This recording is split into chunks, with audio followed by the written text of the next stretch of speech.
Coming to you from Boise, Idaho, the fastest growing city in the U.S. and recognized as one of the most creative and vibrant cities to live in. This is a special edition of Enhancing the Human Experience, a World of Creativity, a series of unique interviews with successful people from around the globe, how they get inspired, where their ideas come from, and how they apply creativity in their business and personal lives. Now, here's your host, Mark Phillips, along with special guest interviewer, Mark Stinson. Well, we've had a number of absolutely amazing guests joining us in this series, A World of Creativity. Mark, what do you think as we wrap up here? Yeah, well, I think as a concluding chapter to our World of Creativity podcast series, the breadth of the people we've had a chance to talk to has been amazing.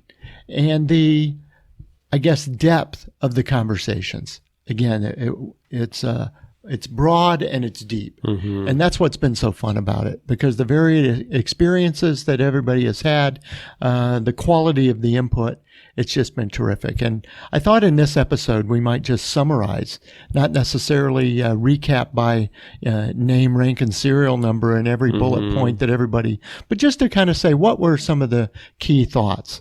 And I think there were 6 that I took away from this diverse talent pool. The first was the toolbox, that our guests had methods, processes. They could have just be called habits, but they had an approach that said, when I'm faced with a creative challenge, here's my go-to process. And some of them were I draw a 9-box grid on a piece of paper. Some of them I do a triangle, and then some of them I have a ABCD, and then some of them I go to a creative brief. But everyone had, kind of a go-to process. And I thought that was interesting, and there's a lot to learn from that. And when you go back through the episodes, to even look in the show notes, for example, we've highlighted many of those. Yeah, we tried to pull those out. So when somebody said, here's my go-to tool, then, we could benefit from that. Number 2 was the perseverance, the resilience, the never give up, whatever it takes attitude of all these individuals. There was a commitment to being more creative and to grow. In several of the podcasts, the idea of, can you exercise your creative muscle? Can you be more creative? I think going in, you might have, like I did, you're kind of born creative, and people say, oh, you're a really creative person, as if, nature just blessed this on you. But I think all of them said, through reading, through practice, through taking on new challenges, through using new tools that you hadn't used. You can have a go-to tool, but use something new every now and then. Challenge yourself. I think every guest had this, whatever it takes, I can be a better, creative thinker. Yeah. And I found that very inspiring. The third was kind of counterintuitive, and it had to do with the facts and the data and the numbers. Many people think, oh, you can just be so creative and just be free with the facts. Right, totally. Don't bog me down with the box truth. Me in, man. Right? Yeah. And so, but how do you use data and numbers? So, for example, Marty Johnson was talking about, in his legal profession, you've got to have some analytical, go through the cases, go through the facts of the case, and then start creating and weaving the story or find the answer to the questions. And then go from left brain to right brain and back in a very almost pulsatile manner. Yeah. And this, I think, is what people can benefit from, is that if you start with a foundation of facts, gather the facts, the data, the numbers, analyze them, then that's the foundation to build on. And I remember John Beggs and Danilo Frantangelo talking about this. Yeah. Is that, first get the facts, build that into your creative brief, and then let the ideas flourish. Yeah, and Paolo Mercado talked about that as well. Totally he's did. Very using that to help drive and for feedback and to kind of move these things along. Yeah. That you can look at the performance data, you can look at the analytics, but then ultimately translate that, into something. And what the fourth point then is what you translate that into, and that's the personal and the empathetic and the understanding and the individual. And I think all of our guests had this, on the one hand, personal transparency. It's personal. So, for example, our first guest, Sherry Talley, was talking about authenticity, that I can express my creativity in a more real fashion than maybe, in her first career iteration as a television reporter. And that her artistic and creative expressions now might be different than what they were. The other side of the personal was cultivating the understanding and empathy with your target, whether it's target market, target consumer, or target reader, target viewer, however you view your content, consumer.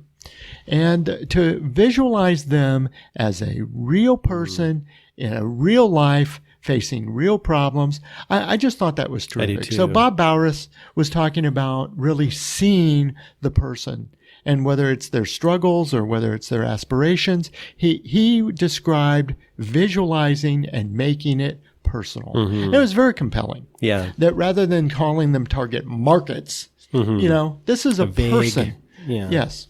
And in many cases, you see people naming their target. It's like we're going after an individual.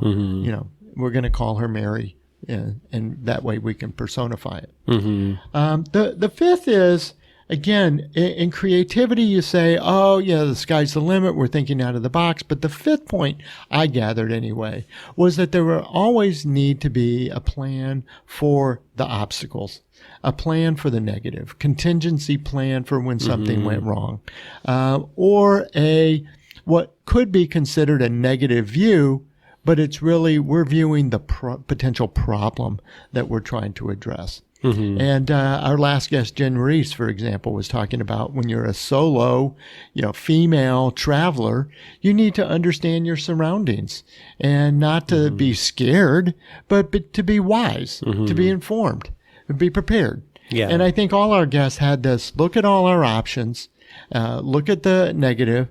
You may not be focused on the pothole, except for there's a pothole. Right. Be what aware are the of creative it, ways to overcome to navigate this? Yeah. Do you go around it? Do you fill it? Right. What do we need to do? Yeah. The last point, I think, is the sixth point is very compelling. This idea that there is a leadership for the individual, that there are mentors, that there are resources, that all of our guests were looking for ways to elevate the creative inputs and influences they had in their world. And this is very much what we were doing and talking to people all over the world. It's like, let's get out of our own heads. Let's get out of our own sphere. We talk to the same people about the same issues every day. And so let's break that up. And that there are books and there are podcasts, and we've listed them again in the show notes. You've been good enough to capture those. But how do we expand our networks? How do we get more inputs?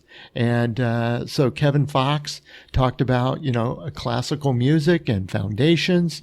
I think about Sophia, getting involved in corporate responsibility. So just getting out of our own heads and looking for other creative leadership can be very stimulating. Yeah. And these 6 points, and even as I describe these 6, I find that I have gone to a tool that's one of my go-to tools.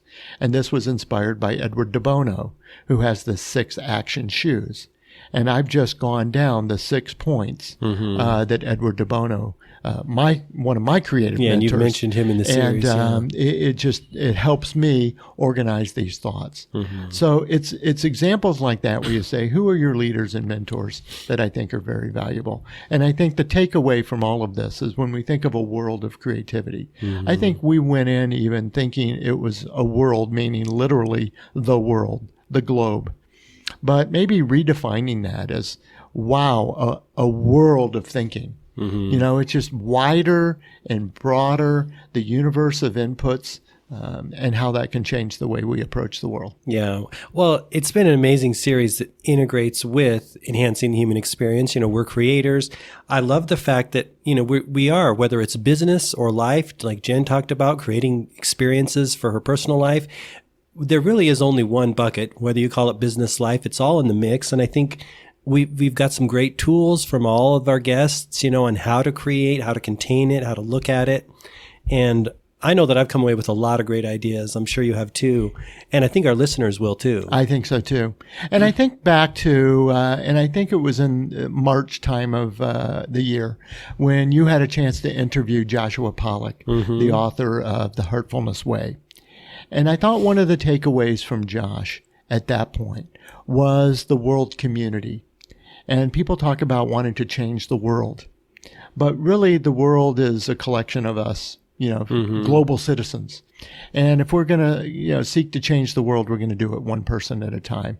And it could start with us. And there was this man in the mirror moment, in several of the interviews that we did in this world of creativity that said, if I want to be a better citizen of the world, if I want to be a better person and grow and be more creative and be more open, then it would have to start with me. Yeah. And that's something that I think we could put a punctuation mark on for our series. Absolutely. I think it's great. Well, we're going to wrap up the series. We hope you've enjoyed it. We both thoroughly have. And keep coming back. Yeah, absolutely. They're on the website. Yeah. Come to them anytime you need a dose of inspiration. Definitely. All right. Thanks, Mark, so much. And we'll wrap it up. All the best. Health, wealth, and success.